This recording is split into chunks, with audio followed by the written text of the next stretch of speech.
నాగదివ్య. నేను వైజాగ్ నుంచి వచ్చాను.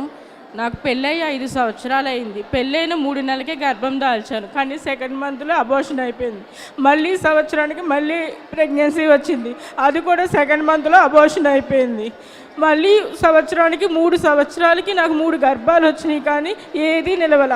3వ గర్భం నాకు 4 నెలలు అయ్యాక బేబీ కిందకి ఉమ్మనీరు పడిపోయి మొత్తం బేబీ జారిపోయింది. బాబు చనిపోయాడు. చాలా కూలిపోయాను. కిందటి సంవత్సరం మా అమ్మగారి దగ్గరకు వచ్చినప్పుడు మా అమ్మగారు నన్ను, విశాఖయ్య గారు ఉంటారు, ఒకసారి తీసుకెళ్తాను రా అమ్మ అన్నారు.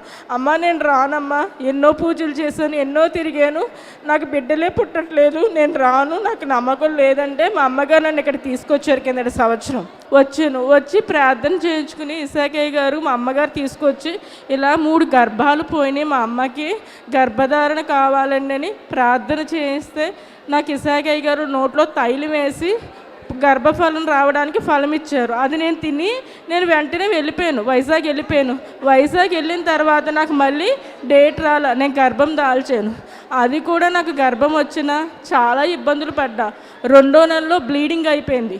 బ్లీడింగ్ అయిపోయి అబోర్షన్ అయిపోయిందని చెప్పారు. దేవుడు, మా అమ్మ ఎంతో నమ్ముతుంది కదా, మొదటిసారి నేను ప్రార్థన చేసుకుని తైలం చేసాలు కొనిచ్చారు మా అమ్మగారు. ఆ తైలం నేను నోట్లో వేసుకుని హాస్పిటల్కి వెళ్ళా. బ్లీడింగ్ చూసి డాక్టర్ ఒకటే అన్నారు, అమ్మ అబోర్షన్ అయిపోయిందమ్మా, మా చేతుల్లో ఏమీ లేదమ్మా అన్నారు. కానీ నమ్మకంతో నాకు ఒక్కసారి స్కానింగ్ చేయండి అంటే పొట్ట పైనుంచి స్కాన్ చేశారు. స్కాన్ చేసి బేబీ హార్ట్ బీట్, బేబీ అయితే లోపలే ఉంది కానీ హార్ట్ బీట్ తెలియట్లేదు అన్నారు.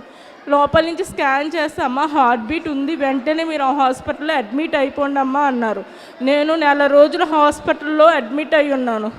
1 నెల రోజులు కిందకి దిగడానికి లేదు. హాస్పిటల్లో అడ్మిట్ అయిన తర్వాత నా గర్భం నిలబడింది.